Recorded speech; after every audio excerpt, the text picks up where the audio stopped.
నమస్తే, welcome to our channel. నేను ప్రియాంకారావు.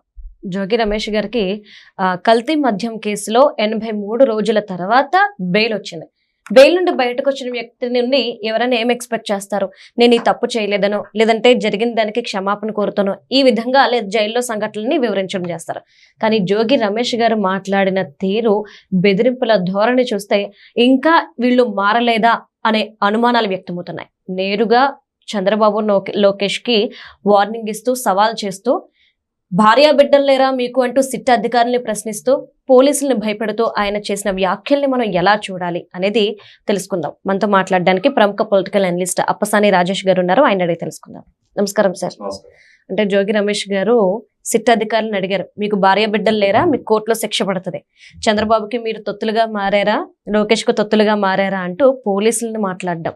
ఇవన్నీ చూస్తుంటే 83 రోజుల జైలు జీవితాన్ని నుండి ఈయన ఏమి నేర్చుకోలేదు అనుకోవాలా?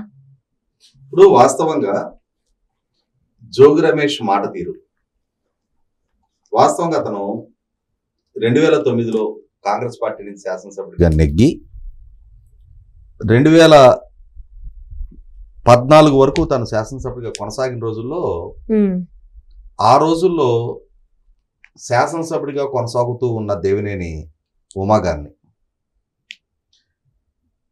బాహాటంగా తను బెదిరిస్తూ భౌతిక దాడి చేస్తాము అని చెప్పని ఇతను, మల్లాది విష్ణు, వెల్లంపల్లి శ్రీనివాస్ కలిపి పెట్టిన ప్రెస్ మీట్ నేను స్వయంగా చూశాను. అంటే ఒక సహచర శాసనసభ్యుడిని, అది ఇతని కంటే సీనియర్ శాసనసభ్యుడిని బెదిరిస్తూ, భౌతిక దాడి చేస్తామని బెదిరిస్తూ, ఆనాటి నుంచే ఇతని ప్రవర్తన మీద, ఇతని యాటిట్యూడ్ పట్ల నాకు ఒక అవగాహన ఉంది. ఆ అవగాహన తప్పు కాదు అని చెప్పని 2019లో ఇతను మళ్ళీ తిరిగి శాసనసభ్యుడిగా ఎన్నికైన తర్వాత, 2014 ఎన్నికల్లో ఇతను ఓటమి చెందాడు. 2019లో ఇతను తిరిగి మళ్ళీ శాసనసభ్యుడిగా ఎన్నికైన తర్వాత, తన పార్టీ అధికారంలోకి వచ్చిన తర్వాత, తన నాయకుడు జగన్మోహన్ రెడ్డి రాష్ట్ర ముఖ్యమంత్రిగా బాధ్యతలు చేపట్టిన తర్వాత, అసెంబ్లీలో కానీ అసెంబ్లీ బయట కానీ ఇతను వ్యవహరించిన తీరు, ఇతను ప్రదర్శించిన యాటిట్యూడు, ధిక్కార ధోరణి, ఒక రకమైన ఉన్మాద ప్రవర్తించాడు ఇతను. నిండు అసెంబ్లీలో రఘురామకృష్ణరాజు గారిని ఉద్దేశించి చేసిన వ్యాఖ్యలు, అలాగే అయ్యన్న పాత్రుడు గారు నరసరావుపేటలో కోడెల శివప్రసాద్ గారి విగ్రహావిష్కరణ, నరసరావుపేట కాదు పల్నాడు ప్రాంతంలో కోడెల శివప్రసాద్ గారి విగ్రహావిష్కరణ కార్యక్రమానికి అటెండ్ అయిన సందర్భంగా ఆయన చేసిన ప్రసంగంలో జగన్మోహన్ రెడ్డి గారిని ఉద్దేశించి పరుష వ్యాఖ్యలు చేశారు అని చెప్పని, దానికి చంద్రబాబు నుంచి వివరణ కోరతా అని చెప్పని ఇతను వందిమాగతులతోటి, మారణాయుధాలతోటి చంద్రబాబు నాయుడు గారి ఇంటి మీదకి దండెత్తొచ్చాడు. అలా దండెత్తుకొచ్చిన క్రమంలో అక్కడ తెలుగుదేశం శ్రేణులు అడ్డుకోవటం, అక్కడ కొంత ఘర్షణపూరిత వాతావరణం చెలరేగటం, సవాళ్ళు ప్రతి సవాళ్ళు వంటివన్నీ చూసాం మనం.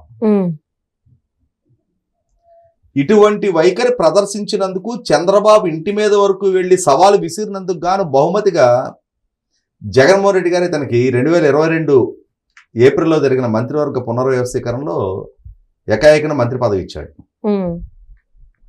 ఆ మంత్రి పదవి దక్కిన తర్వాత ఆ మంత్రి పదవిని నిలుపుకునే క్రమంలో కూడా, అంటే ఏం చేస్తే జగన్మోహన్ రెడ్డి కళ్ళలో ఆనందం చూడటం అనేది ఒక షార్ట్ కట్ అర్థమైపోయింది కదా. ఏ విధమైన యాటిట్యూడ్ ప్రదర్శిస్తే జగన్మోహన్ రెడ్డికి ఎంతగా నచ్చుతున్నారు అనేది. సో చంద్రబాబు నాయుడు గారిని, తెలుగుదేశం పార్టీని లక్ష్యంగా చేసుకొని వాళ్ళ మీదకి దొమ్మికి వెళ్ళు, వాళ్ళని దూషించు, సంస్కారహీనపు భాష ప్రదర్శించు. నువ్వు ఎంత ఎక్కువగా నీ స్థాయి, నీ సంస్కారాన్ని దిగజార్చుకుంటే, ఎందుకన్నానంటే వీళ్ళు చట్టసభలకు ఎన్నికైన శాసనసభ్యులు, గౌరవ శాసనసభ్యులు అని సంబోధిస్తారు వీళ్ళని. ఆఖరికి సభాధ్యక్ష స్థానంలో ఉన్న స్పీకర్ గారు కూడా గౌరవ సభ్యులు అని చెప్పని సంబోధిస్తారు. అటువంటి గౌరవ స్థాయిలో ఉన్న వ్యక్తులు వాళ్ళ ప్రవర్తనను మాత్రం అగౌరవపరుచుకుంటూ, వాళ్ళ వ్యక్తిత్వాన్ని అగౌరవపరుచుకుంటూ, వాళ్ళ సంస్కారహీనతాన్ని ప్రదర్శించుకుంటా, ముఖ్యంగా జగన్మోహన్ రెడ్డి గారి ప్రభుత్వం రాజధాని ప్రాంతంలో ఒక 50,000 మందికి సెంటు చొప్పున ఇళ్ల స్థలాలు పంపిణీ చేసింది. దానికోసం తాడేపల్లి నుంచి చాలా కష్టపడి 6 కిలోమీటర్ల దూరం జగన్మోహన్ రెడ్డి గారు హెలికాప్టర్లో వచ్చారు. అవును. హెలికాప్టర్లో ల్యాండ్ అయినాక ఆ శంకుస్థాపన చేసి అక్కడి నుంచి ఇంకొక 3 కిలోమీటర్ల దూరంలో సభా ప్రాంగణానికి కూడా హెలికాప్టర్లో వెళ్ళాడు. అంత కష్టపడి వచ్చిన జగన్మోహన్ రెడ్డి గారిని మెప్పించడం కోసం ఈ జోగి రమేష్ ఆ సభలో చంద్రబాబు నాయుడు గారిని, పవన్ కళ్యాణ్ గారిని, లోకేష్ గారిని, రఘురామకృష్ణరాజు గారిని ఉద్దేశించి అత్యంత హేయమైన భాషతో రాజకీయంగా విమర్శించడం వేరు, కానీ అత్యంత సంస్కారహీనపు భాషతో విమర్శించడం వేరు. అటువంటి సంస్కృతిలో రాజకీయాలు చేసిన జోగి రమేష్ తాను మంత్రిగా కొనసాగిన ఆ కొద్ది కాలంలోనే అగ్రిగోల్డ్కు సంబంధించిన ఆస్తులు, అగ్రిగోల్డ్ కుంభకోణం జరిగి డిపాజిట్దారులందరికీ అగ్రిగోల్డ్ ఎగ్గొట్టిన నేపథ్యంలో అగ్రిగోల్డ్ యాజమాన్యాన్ని అరెస్టు చేసి ఆ అగ్రిగోల్డ్ సంస్థకున్న ఆస్తులను వేలం వేసి ఆ డిపాజిట్దారులకు చెల్లించాలి అని చెప్పని సిఐడి విచారణలో సిఐడి ద్వారా సీజ్ చేయబడి ఉన్న అగ్రిగోల్డ్ ఆస్తుల్ని వీళ్ళ కొడుకుని, ఇతని బాబాయిని వాళ్ళ ద్వారా ఫోర్జర్డ్ సేల్ డీడ్ ఎగ్జిక్యూట్ చేయించి దాని తర్వాత అగ్రిగోల్డ్ సర్వే నెంబర్లో రాటిఫికేషన్ చేయించి వాటిని విజయవాడకు సంబంధించిన వాళ్ళకి అమ్మేసుకొని సొమ్ము చేసుకున్నారు. తర్వాత ఈ జరిగిన మోసాన్ని గమనించి సిఐడి కేసు నమోదు చేస్తే ఇతని కొడుకు, ఇతని చిన్నాన్న మీద కేసులు నమోదైతే ఇతని కొడుకు అరెస్ట్ అయ్యి జైలుకి వెళ్ళాడు. అదే సందర్భంలో ఇతనికి సహకరించిన పాపానికి ఒక సబ్ రిజిస్ట్రారు, విఆర్ఓ, సర్వేయర్ లాంటి వాళ్ళందరూ సస్పెన్షన్కి గురయ్యి వాళ్ళు కూడా కేసులు పాలయ్యారు. అంటే ఫోర్జర్డ్ సేల్ డీడ్లు చేయించుకున్నది చూసాం. ఇప్పుడు నమోదైన కేసు ఏంటి అంటే ఇతని పూర్వరంగం మొత్తం చెప్పుకుంటూ వచ్చాను నేను, ఇతని ప్రవర్తన ఎలా ఉంటుంది ఏంటి అని. ఇప్పుడు ఇతను అరెస్ట్ అయ్యి 83 రోజులు జైల్లో ఉండి బయటకు వచ్చిన కేసు ఏంటి? చంద్రబాబు నాయుడు గారి ప్రభుత్వాన్ని అప్రతిష్ట పాలు చేయడం కోసం ఈయన బాల్యమిత్రుడు అద్దేపల్లి జనార్దన్ రావు సోదరులతో కలిసి ఇబ్రహీంపట్నంలో ఒకటి, అట్లాగే తమ్మలపల్లి నియోజకవర్గం ములకల చెరువులో ఒకటి, 2 కల్తీ మద్యం తయారీ యూనిట్లు ఏర్పాటు చేయించి ఆ కల్తీ మద్యం తయారు చేయించి వాటిని షాపులకు పంపిణీ చేయించి అమ్మిస్తా దాన్ని మళ్ళీ మీడియాలో హైలైట్ చేసి చంద్రబాబు ప్రభుత్వంలో చూసావా నకిలీ మద్యం ఎలా ఏర్లై పారుతుందో అని చెప్పని ప్రభుత్వాన్ని విమర్శించడం అనే ఒక ఎజెండా పెట్టుకున్నాడు. ప్రభుత్వం జరిపిన విచారణలో అసలు ఈ నకిలీ మద్యం సొత్తదారులు ఎవరు, పాతదారులు ఎవరు అనేది నిర్ధారణ అయిన తర్వాత ఒక సిట్టు ఏర్పాటు చేసి జరిపిన విచారణలో ఈ జోగి రమేషే అసలు సిసల సూత్రధారి. అతనిచ్చిన ఆదేశం మేరకే ఈ అద్దేపల్లి జనార్దన్ రావు 3 కోట్ల రూపాయలు నీకు నేను సర్దుబాటు చేస్తా, నువ్వు ఈ కుట్ర అమలుపరచు, దీని ద్వారా ప్రభుత్వాన్ని అప్రతిష్ట పాలు చేద్దామని చెప్పని ఒక రాజకీయ ఎజెండాలో భాగంగా ప్రజలు ఎన్నుకున్న ప్రభుత్వాన్ని ఈ విధంగా ఆ ప్రభుత్వంలో ఏదైనా తప్పులుంటే, లోపాలుంటే, అవినీతి ఉంటే, వాళ్ళ నాయకులు ఏదైనా ఆక్రమణలకి, అవినీతికి పాల్పడుతుంటే దాని గురించి విమర్శ చేయడాన్ని ఎవరు తప్పుపడరు. ప్రతిపక్ష పార్టీగా ప్రభుత్వంలో జరిగే తప్పుల్ని ఎత్తి చూపడాన్ని ఎవరు తప్పుపడరు.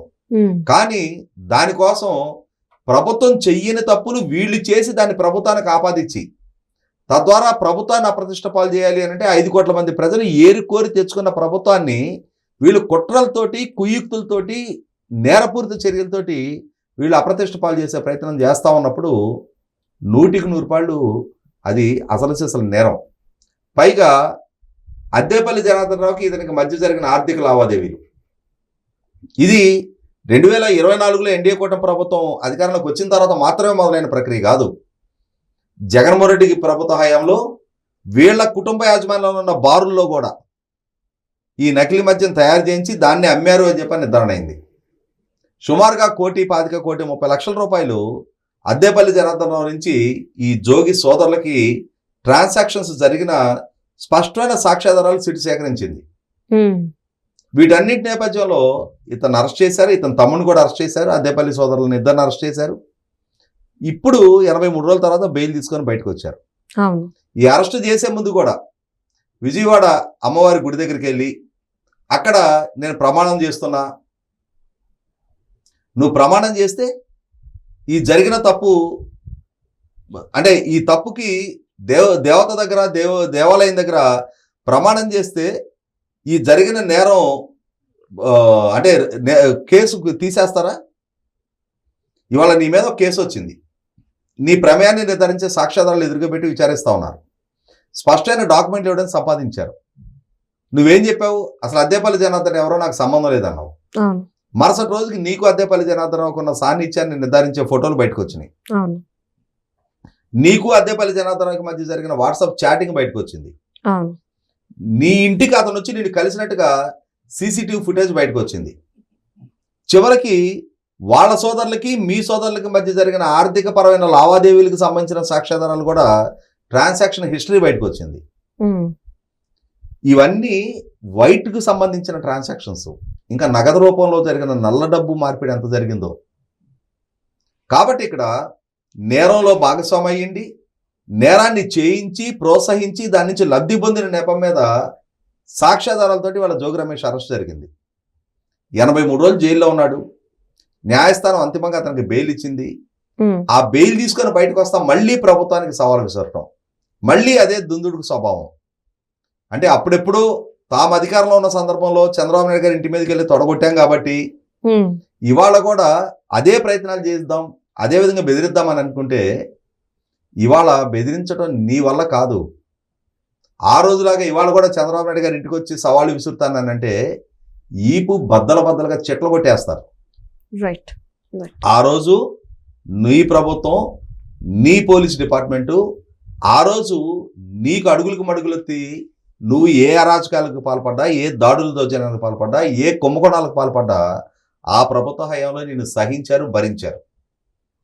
ఇవాళ ఎలా అయితే తీసుకెళ్ళి 83 రోజులు జైలు ఊసల మధ్యలో నిలబెట్టారో అంతకంటే దారుణంగా, అంతకంటే కఠినంగా ప్రభుత్వం వ్యవహరిస్తుంది.